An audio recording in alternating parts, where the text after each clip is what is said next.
দেখা তো সকাল 9টা বাজে এখনো নিয়ে ছেলেটা উঠছে আর খালি শুয়ে শুয়ে থাকবো। এই উঠবি না দিয়ে ভাঙ।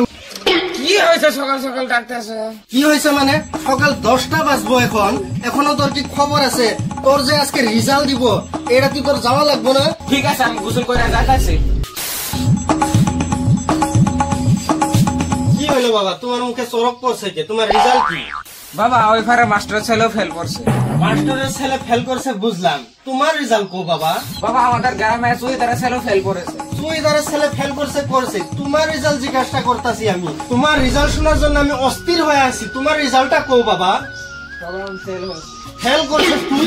কি কইলি তুই ফেল করছস?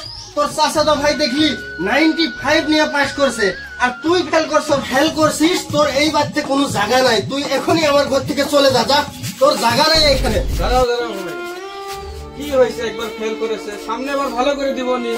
সামনেবার ভালো করে দিব ঠিক আছে, আমি যে ওরে অত টাকা খরচা কইরা গরু ছাগল সব বেচা এতগুলো টাকা খরচা কইরা আমি ওরে পড়াশোনা করাইলাম, আজকে ওর এই রেজাল্ট। হ্যাঁ এখন কি করার আছে?